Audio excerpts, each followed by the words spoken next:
So I want to welcome you to Riverside and let you know what we've been doing here. But first, when I told my friends I had Vibrant, they said, "Oh, you're not going to wear black, are you?" I said, "I'm not going to answer that." So Vibrant to me, I had to explain, is really not about colors for me. Vibrant to me is where I am, my location, if I'm in a city or a place. That's vibrant to me.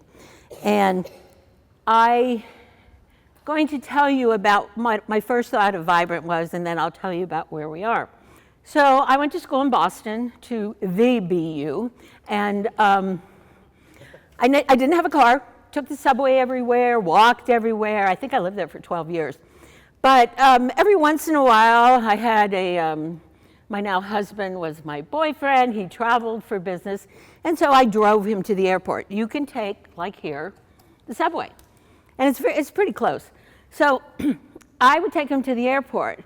And what excited me about going to the airport was coming back from the airport. You crossed a bridge, you crossed a river, and then you saw this. And it was really exciting. I mean, I can remember that. And I'd open my windows, crank up the radio, and I would drive into the city because it was so vibrant. I didn't think about it then, but it's sort of when I first started thinking about places, cities that, maybe I really like a lot. I grew up in Pennsylvania, small town, Pittsburgh. We were talking about Pittsburgh. It's really changed. It was a steel town when I was there. And I've lived in New York, LA, and Fort Worth. And so this to me meant a lot as far as vibrant.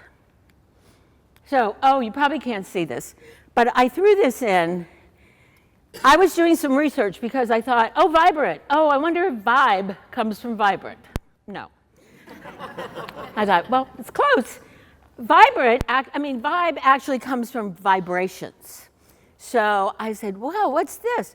Well, there's something, and I don't think you can read this very well, but there's something called Vibe Map.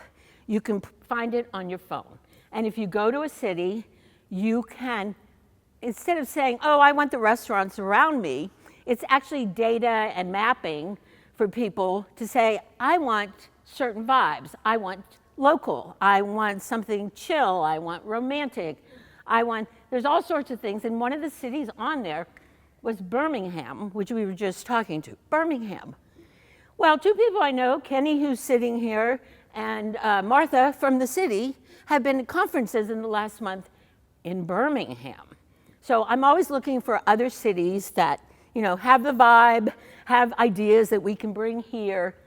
And one of them was Birmingham. I'll have to look at, and they were actually on this. Now, not every city's on it. You can go on your phone, find it. And so the next time you go, and I think you can do Fort Worth even though we're not on it, but it'll give you places around you, if you want to do arts, whatever. So anyway, I just wanted to let you know about that. And at the bottom you can't see, but I was going to use what these people who seem to be kind of new at placemaking and all these things that we do, they have characteristics of what makes a city vibrant. And I just want to explain one that I learned in graduate school in radio, TV, film, and it's called flow. Not flow the person, but flow the flow, F-L-O-W. And that's one of the things they said makes a city vibrant. That's connectivity. That's access. That's us being in places like this and doing things, talking and exchanging ideas. And what we said in graduate school, when they explained it to us, it was like, okay, you're going to the opera. So you think about, what am I going to wear? I'm going to an opera. So you think about what you wear. Then you go, well, the opera's in Italian. Maybe we'll go eat Italian food. So that's your next step. Then you go to the opera and you say, not that people do much here, but where I'm from, everybody does something after whatever they do. Doesn't matter what time it is, what the weather's like. We go have something, dessert, and so maybe you go have cappuccino. That's flow. That's the connectivity that vibrant cities have that, a lot of cities you could do, and I don't think we could do it here, without ever getting in your car. You park your car and you do things. And that's what we're trying to do on Race Street. We want you to come, be able to shop and walk and have coffee and eat, and we're a little lacking on entertainment right now, but we hope it comes back. So, how did we get to this? This historically has had several names, but it is Riverside. And we decided amongst us that, we wanted it to be a special place. And so, long story short, I'll tell you how it happened. We came up with Riverside Arts History. But my dear friend Lori, who's sitting over there, called me sometime in 2011 and said, Debbie, and I have a real estate license, and I'll do anything. And then they wanted a free space. And I go, oh yeah, I'm the perfect person. Call me for that. They wanted their teachers, our teachers at Carter Riverside High School, they wanted a space for the students to have a gallery. Oh, and they wanted it on Race Street. I go, great. And I had no idea where Race Street was located. So I found Race Street. I drove here, and oddly enough, in one of the buildings was a mutual friend of ours who owned the buildings, had her number on the building, and was leasing spaces. So I called her, our friend Flora, who's no longer with us, and we talked about her spaces and about Race Street, and I got a real history of Race Street. And so I thought, this is a cool place. I grew up in a small town.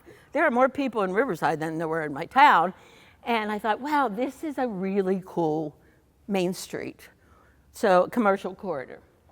So I also found out, and I knew this because I worked for a council member, and I was involved in a couple other urban village plans.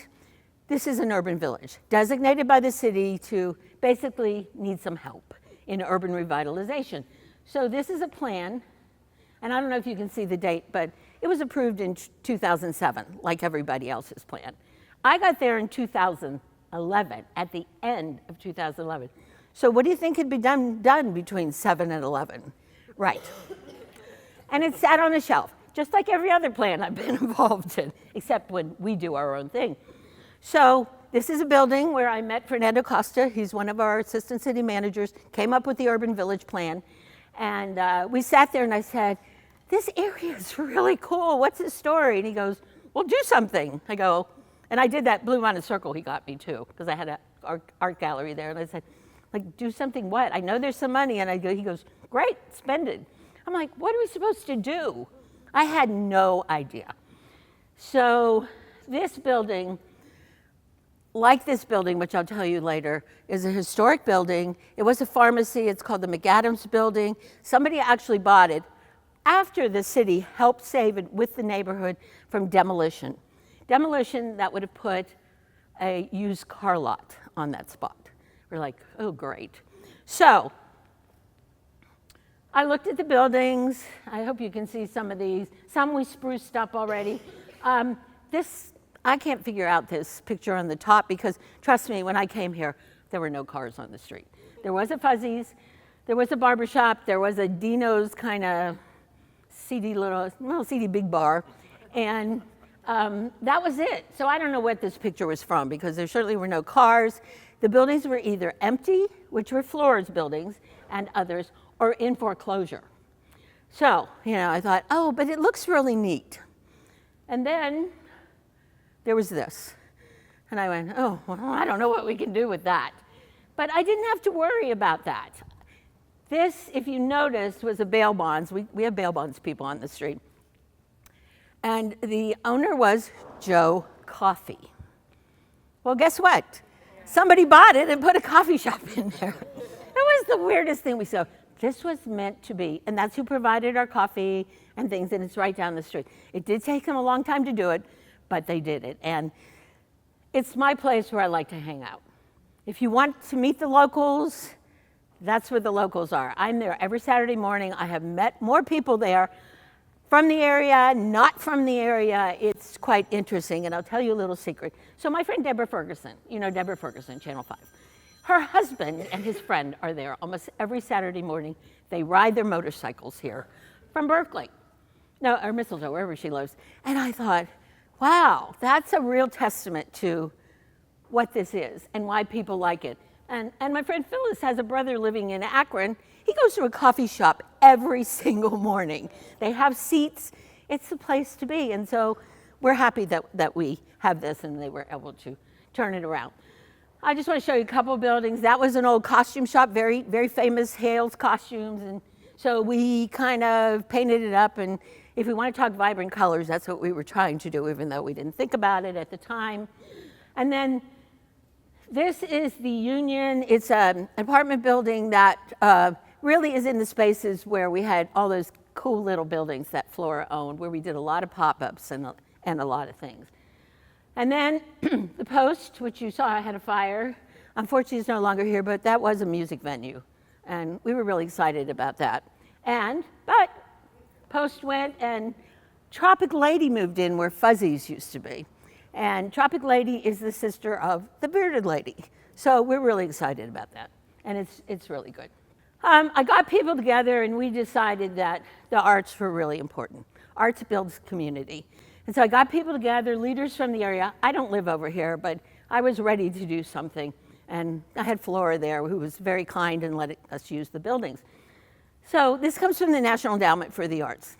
And we talked to people, and I finally, after I figured out, we're not on the east side, we're in Riverside.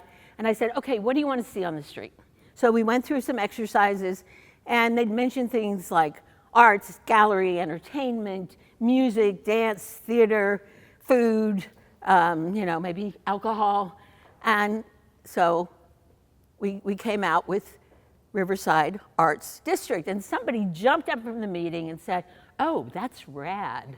We went, oh, it is. And so I was so glad. I was kind of holding back. I mean, I knew what I thought it should be, but it was up to them. So we decided to do an event. I had found this event. I was in Oklahoma City. My son was at OSU. And a woman in Oklahoma City at the Plaza District, which we fashioned a little bit after, and also Bishop Arts, said, oh, you need to contact the people in Dallas, in Oak Cliff.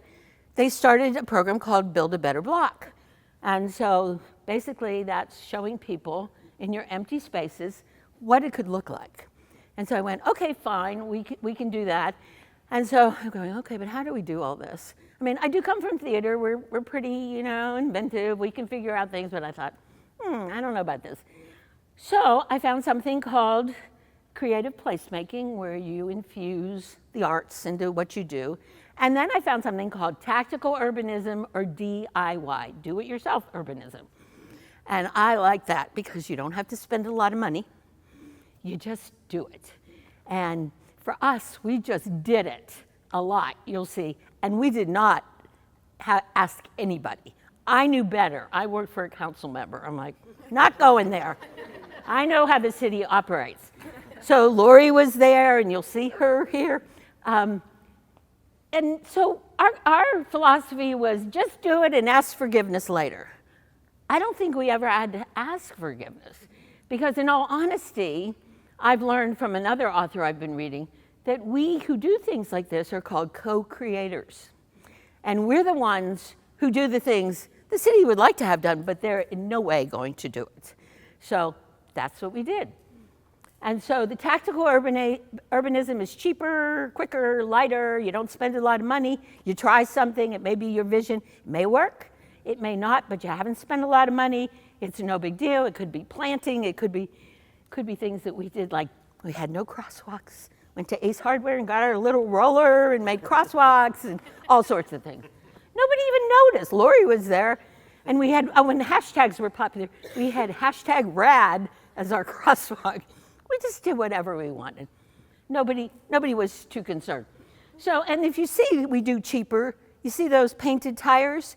Every time somebody found a tire on the road, they brought it to us. We had a lot of tires. Tires and pallets, wooden pallets. That's what we used. So we said, okay, we're going to have an event. We better get started. What are we going to do? First thing was a community garden, and it was really wonderful.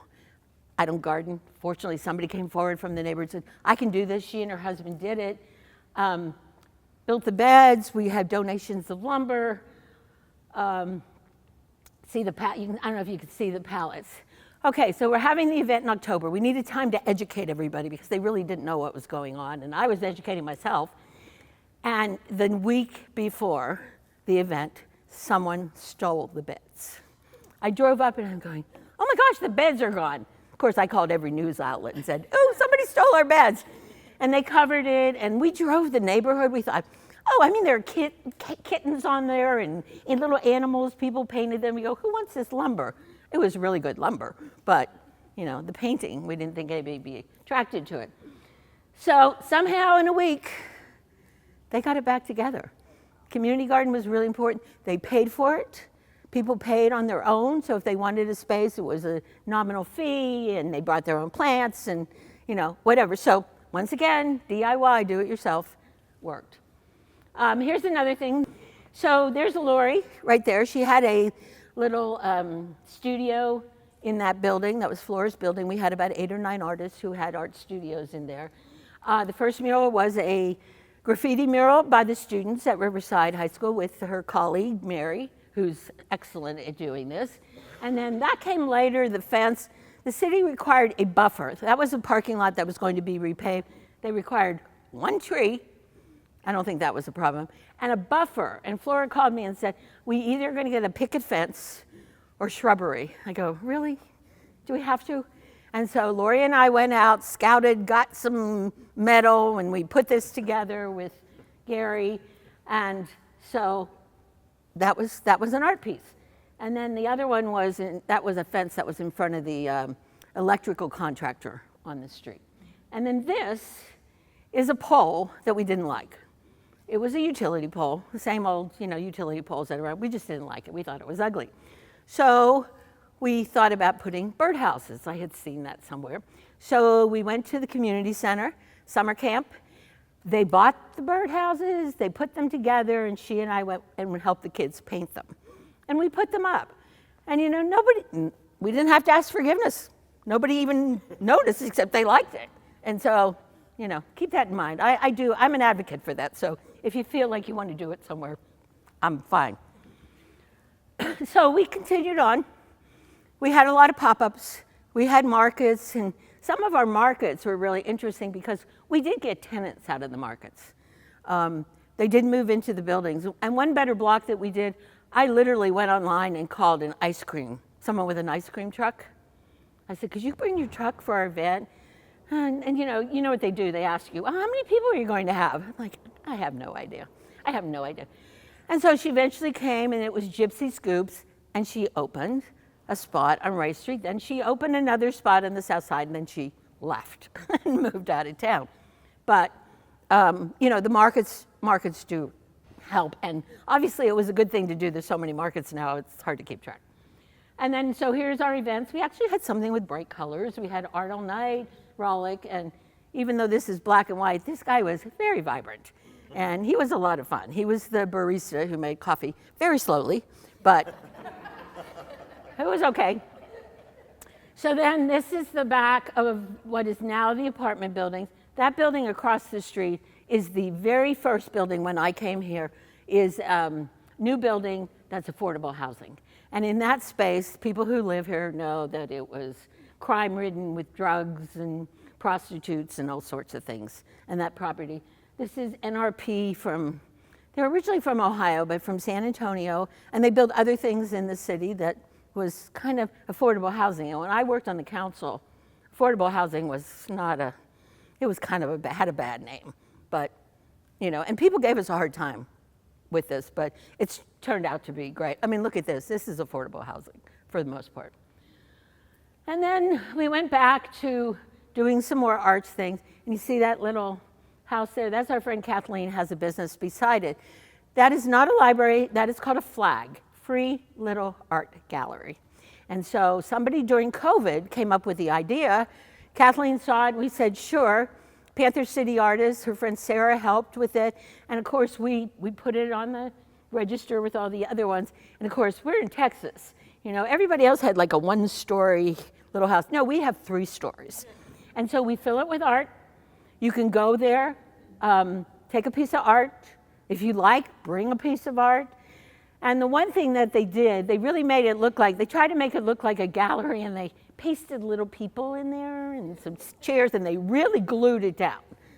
Oh, well, that didn't last. It had a sign, please do not remove. Of course, it was like, oh, help yourself. So that's exactly what they did. So it's a lot of fun. This is a little garden area. It's part of, I don't know if I mentioned this, it's what we call the third place, you know, home, work, and then these are the places you can just go and, you know, pick your vibe and, you know, there it is. And so this has been very popular. One of our board members, we formed a nonprofit. He is an art teacher. His kids did the artwork. And if you see the people back there, that's the, oh, what is that? Oh, I forgot what that piece of artwork is. I just looked it up. But it's a Hispanic version of the, I forgot what it's called. I know it. I looked it up. But, okay, and this is hard to see. So that's an intersection that, it's kind of a wonky intersection because it used to be where the trolley ran and it needed room to turn, so it couldn't be straight for some reason. So that's okay. I live near one of those near TCU. They're fine. You just have to slow down. And so we had a little contest for artwork, and the city, someone in planning decided it was a good idea, which totally shocked us because it's a little controversial at the city. People want it, and then somebody else doesn't want it, and so, you know, it's one of those, just do it. Well, the city actually came out a couple months ago after 2 years, and we thought it's never going to happen. And the person since then has moved from some other place. She used to do pop-ups. She's an artist. She actually moved to the neighborhood. So now she lives over here. And they came in, and it's got some sort of a new paint. So it lasts for almost 20 years, supposedly, and I think you can clean it off, where often you get something that's just not going to last. And so this is a drone picture. I don't know if you know Brian Lunzer. He's a photographer around here, and somebody called him up and said, could you take a picture of this? And he did a nice little video. While he was at it, he took a picture of that, then he gave a nice little tour down Race Street, but I could never get it into my slide. So it's, I think, on Facebook. And he talked about this, because when you're driving, it really doesn't have any colors, so I can't say it's vibrant, but it just might be someday. We're going to figure that out. And then we just keep plugging along, doing art pieces. This is our latest mural that we did. Haven't finished it yet. The weather's been rainy every time they want to do it. We've got our friends at Home Depot are very kind to give us paint. I went over there, you know, right before we did this at the last minute. They asked me to go, and I went over there and I told them about this, and the manager said, oh, you know, we've given up all our donations for the community. I go, well, okay, this is a community mural. And he said, can you come back Friday? I said, yeah, I can come back Friday. Not only did I go back, but they had to color it. I was afraid to ask. They colored it. Home Depot, they're very kind, and if you ever need people, if you do anything, they'll give you volunteers as well. Yeah, they're really, I think they're still doing it, but their employees will come out and volunteer. So this was a mural we did not that long ago, and it was service day at TCU. We were supposed to have 400 people on the street. We didn't know what we were going to do with them. And then it went down to 200, and then it was maybe 20. We're going, whatever. And so they came, they painted, and because they were kids, we had a permit. And oh, by the way, we get permits from the city, but we always tell them we're not paying for them. This is a project you wanted to do, so you can give us a permit.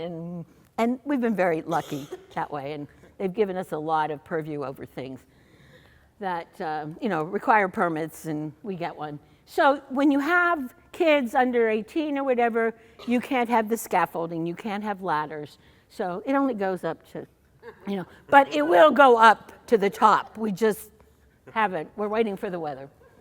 Yeah. And so this was really interesting. This is one of my favorite things. So in this building, we had sort of a design charrette for Congress for New Urbanism, chose us to be their first legacy project with 2 other cities in the year. I think one was Flower Mound. I can't remember what the other ones were. And so it was wonderful. So we could go in, tell them what we wanted, and they had designers. This group was out of California. They had designers and planners, and you know, you tell them what you want one day, the next day they come back with drawings. I mean, and they're making things to human scale. They're not just like doing placemaking where you just build a building and hopefully people rent it and, you know, that's it. No. So we said to them, well, you know, we're an arts district. We'd love to have an arts plaza. And it possibly could be out here. So this is a vision we've had for a long time.